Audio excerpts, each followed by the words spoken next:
حضرت انس بن مالک حدیث کے راوی، میری طرف دیکھیے گا، حضرت انس بن مالک حدیث کے راوی ہیں، توجہ کرنا۔ کہتے ہیں ایک بی بی حضور کے پاس آئی، اپنا علاقہ چھوڑ آئی، آ کے کھڑی ہوئی تو اس نے کہا حضور میں خاندان بھی چھوڑ آئی ہوں، سسرال بھی،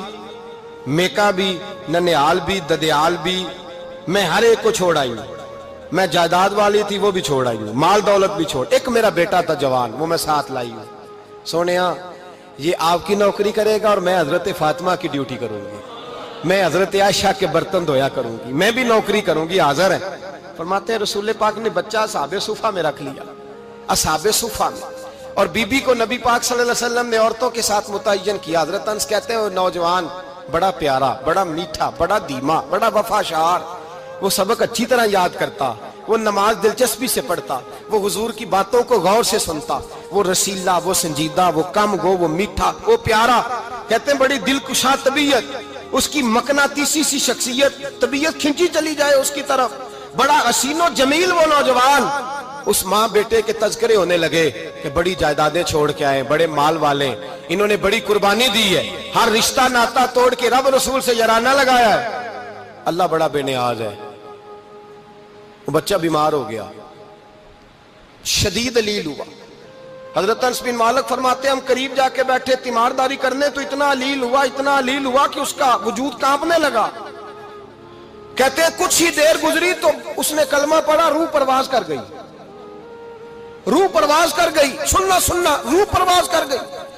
کہتے ہیں نبی پاک صلی اللہ علیہ وسلم کو بلایا، حضور آئے تو آنکھوں میں آنسو۔ نبی پاک صلی اللہ علیہ وسلم نے سر پہ ہاتھ پھیرا اور پہلے حضور نے جملے ارشاد فرمایا تم غسل دو، کفن دو، میں خود اس کا جنازہ پڑھاؤں گا۔ پھر حضور نے فرمایا نہیں، اسے غسل نہیں دینا، ارادہ بدل گیا ہے، پروگرام تبدیل ہو گیا، اسے غسل نہیں دینا، کفن نہیں دینا۔ حضور کیا کریں؟ فرمایا اس کی اماں کو جا کے بتاؤ۔ یہ نہیں فرمایا بلا کے لاؤ، اماں کو جا کے بتاؤ۔ حضرت انس کہتے ہیں میں نے کوئی نرالا سے رنگ دیکھا، کوئی منفرد سا انداز دیکھا، ہمیں بھیج دیا اماں کو بلاؤ، اور خود نبی پاک اس کمرے سے نکل گئے اور حضور کے آنسو بھی یکدم خشک ہو گئے، مزاج بدل گیا، پریشانی بدل، اماں کو بلاؤ اس کی۔ پتہ نہیں ارادہ ہے محبوب کیا ہے، ارادہ ہے خدا کیا ہے۔ کہتے اس کی اماں کو جا کے خبر دی تو ماں کو تو بس کوئی اتنا بتا دے کہ بیٹا سائیکل سے گر گیا ہے، سائیکل سے گر گیا ہے۔ اماں ساری رات سوتی نہیں۔ ایک شاعر نے کہا تھا ایک مدت ہوئی میری ماں نہیں سوئی، میں نے ایک رات کہا تھا مجھے ڈر لگتا ہے، ایک رات کہا تھا مجھے ڈر لگتا ہے۔ یہ اپنے اپنے رنگ ہوتے ہیں، اپنا اپنا انداز ہوتا ہے۔ رمضان شریف کا مہینہ آتا تو میری اماں جی کہاں گری کا تیل منگاتی، چیزیں منگاتی، اور پھر زبردستی میں منع کرتا کہ اماں جی نہیں یہ آپ کیا کر رہی ہیں، میں تو تیل ویسے بھی ذرا کم استعمال کرتا ہوں، تو رگڑ رگڑ کے، اور نہیں کتابیں بڑی موٹی ہیں، فلاں چیز بڑی موٹی، اس کا رنگ تھوڑا نرالا ہے۔ اور یہ جو ماں کا رنگ ہے نا، اس جیسا رنگ دوسرا ملتا بھی کوئی نہیں دنیا میں۔ یہ اپنی مثال آپ ہی ہے۔ اماں کو کہا تیرا بیٹا، اماں ذرا دوڑی، گری، پھر اٹھی، پھر گری، پھر اٹھی، پھر گری، روتی ہوئی آئی۔ کہتے ہیں پیچھے وہ روئی، لیکن جب بیٹے کی میت کے قریب آئی تو اب نہیں روئی۔ کہتے ہیں ہمارے چہروں پہ نظر دے ڈالی اور کہنے لگی تمہارا کلاس فیلو فوت ہو گیا ہے، واقعی چلا گیا ہے؟ کہاں پردہ کر، واقعی کہاں؟ کہتے ہیں اماں نا زمین پہ بیٹھی اور پہلے اس نے بیٹے کے پیر اٹھا کے چومے، پھر سینے پہ رکھے، پھر وہاں سے اٹھی اور ادھر آئی، سر سجدے میں رکھا اور دونوں ہاتھ اٹھا کے کہنے لگی اے اللہ میں دولت کے لیے ایمان نہیں لائی تھی، اے اللہ میں جائیدادوں کے لیے کلمہ نہیں پڑھا تھا، مولا میں تیری بارگاہ میں آئی تھی تو میں تیرے اور تیرے رسول کو مان کر آئی تھی، خدا بندہ میں نے میکے چھوڑ دیے، سسرال چھوڑ دیا، ننیال چھوڑ دیے، ددیال، وہ دشمن تھے سارے دین کے، چھوڑ کے آئی، میں نے آرزوؤں کا بڑا مکان بھی چھوڑا، خدا بندہ بیٹے نے جانا تھا، مجھے شکوہ کوئی نہیں، لیکن خدا بندہ اب میرے سارے کہیں گے تو نے کلمہ پڑھا تھا تو تیرا بیٹا ہی چلا گیا، اے اللہ کی اگر تو نے دل مسلم کی دل جوئی نہیں، تانا دیں گے بت کے مسلم کا خدا کوئی نہیں، اے اللہ میرا یقین کہتا ہے کہ اگر تو مارنے پہ قادر ہے تو زندگی دینے پہ بھی قادر ہے، خدا بندہ کافروں کو راضی نہ کر، وہ خوش ہو جائیں گے، وہ مجھ پہ تانے کسیں گے، پھپتیاں کسیں گے، اے عرش کے مالک رحمت کا دروازہ کھول، میں تیرے نبی کی بارگاہ ناز میں رہتی ہوں، نظر فرما حضرت انس بن مالک فرماتے ہیں ایمان، یقین اور استقامت کے ساتھ اس بوڑھے نے جب دعا مانگی تو ہم نے مسجد نبوی کے صحن میں عجیب نظارہ دیکھا۔ ایک ماں نے دعا مانگی تو بیٹا اٹھ کے بیٹھ گیا،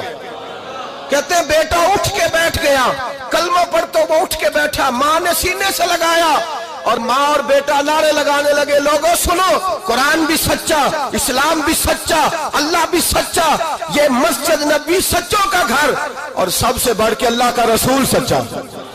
اللہ کے رسول سچے، محبوب سچے، مسجد میں رہنے والوں میں سب سے بڑھ کر سچے، رسول کائنات صلی اللہ علیہ وسلم کا دین سچا۔ فرماتے ہیں رسول پاک کو خبر دی تو محبوب نے مسکرا کے فرمایا میرے رب کی طاقتیں بڑی زیادہ ہیں، ان اللہ علی کل شیء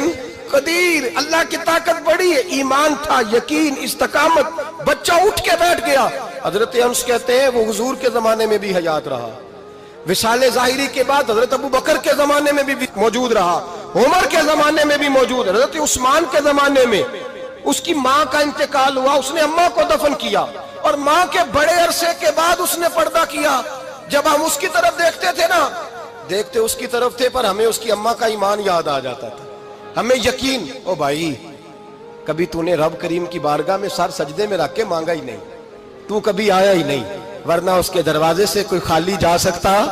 سوال ہی نہیں پیدا ہوتا کوئی خالی جائے، کوئی جاتا ہی نہیں، وہ بھیجتا ہی نہیں، اس کا انداز ہی نہیں، اس کا یہ کریمانہ انداز ہی نہیں، وہ بھیجتا ہی نہیں، وہ تو نواز دیتا ہے۔ ایمان، یقین، استقامت اپنائیے، اوڑھیے اپنی زندگی میں، اللہ تبارک و تعالیٰ کے ساتھ جڑیے۔ یہ دنیا داروں کے ساتھ ہم تعلق جوڑ کے رکھتے ہیں، کبھی ایس ایم ایس، کبھی ٹیلی فون، کبھی عید پہ مبارکباد، کبھی فلان جگہ، دنیا داروں سے جوڑ کے رہتے ہو، خدا سے جوڑ کے رہو، کبھی فجر میں جڑ جاؤ،